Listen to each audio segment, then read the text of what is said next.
Pernahkah kamu merasa bahwa dunia ini hanya seperti puzzle, dan kita semua sibuk mencari potongan yang hilang? Tapi, bagaimana jika sebenarnya potongan yang hilang itu bukan di luar kita, melainkan di dalam cara kita memandang?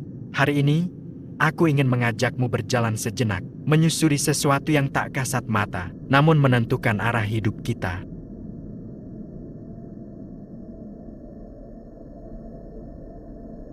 Paradigma, kata ini mungkin terdengar rumit, tapi sederhananya, ia adalah cara kita melihat dunia. Paradigma itu ibarat kacamata. Kamu bisa mengenakan kacamata gelap, dan dunia akan tampak suram. Atau, kamu bisa memakai kacamata bening, dan dunia akan tampak lebih jernih. Dan yang sering luput kita sadari, bukan dunia yang berubah, tapi cara kita memandang yang mengubah segalanya. Setiap kita cenderung berpikir bahwa kita melihat segala sesuatu secara apa adanya, bahwa kita objektif, tapi kenyataannya, kita melihat dunia bukan sebagaimana adanya, melainkan sebagaimana diri kita atau bagaimana kita dikondisikan untuk melihatnya. Saat kita membuka mulut untuk menggambarkan sesuatu, kita sebenarnya menggambarkan diri kita sendiri, persepsi kita, paradigma kita. Dan ketika orang lain tak sependapat, seringkali kita langsung berpikir, pasti ada yang salah dengan mereka. Padahal, setiap orang punya lensa unik untuk melihat pengalaman hidup mereka sendiri. Pernahkah kamu menilai seseorang hanya dari kesan pertama, atau merasa putus asa hanya karena satu kegagalan? Itulah kekuatan paradigma. Ia mempengaruhi apa yang kita rasakan, bagaimana kita bertindak, dan apa yang kita anggap mungkin atau mustahil. Bayangkan dua petani yang punya ladang sama. Yang satu berkata, tanah ini gersang, mustahil aku bisa panen. Yang satu lagi berkata, tanah ini menantang, tapi aku mau mencoba. Ladang sama, hasil berbeda, karena paradigma mereka berbeda.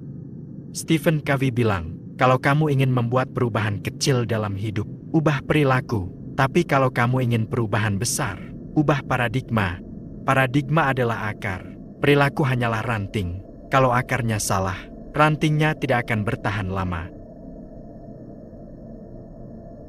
Kita hidup di zaman yang menekankan produktivitas. Kita diajarkan kerja keras, kerja lebih lama, tapi apa jadinya kalau paradigma dasarnya keliru?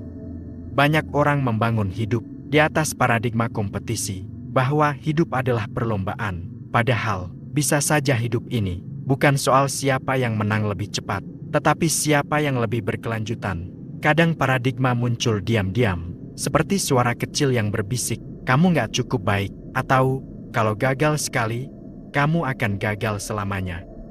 Suara-suara itu seringkali bukan suara kita sendiri, tapi warisan dari keluarga, sekolah, atau lingkungan. Sekarang coba tanya dirimu, paradigma apa yang kamu pakai setiap hari? Apakah kamu memandang dirimu dengan kacamata yang adil, atau kacamata yang penuh keraguan? Kita tidak bisa memilih di mana kita dilahirkan, atau apa yang sudah terjadi di masa lalu. Tapi kita selalu bisa memilih bagaimana kita memandang, dan bagaimana kita merespons. Orang-orang yang paling berkembang bukan yang paling berbakat, tetapi yang punya paradigma bahwa belajar adalah proses seumur hidup.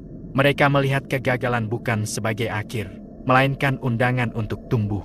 Jadi sekarang aku ingin mengajakmu, berhenti sejenak, tarik napas, dan tanyakan pada dirimu sendiri, paradigma apa yang kamu bawa hari ini? Apakah ia mendukungmu, atau justru menahanmu? Bagikan pengalamanmu di kolom komentar, karena mungkin ceritamu bisa membuka mata orang lain juga. Ingatlah, dunia ini mungkin tidak selalu adil, tapi cara kita melihatnya, itu adalah sesuatu yang selalu bisa kita ubah. Terima kasih sudah menonton. Sampai jumpa di video berikutnya.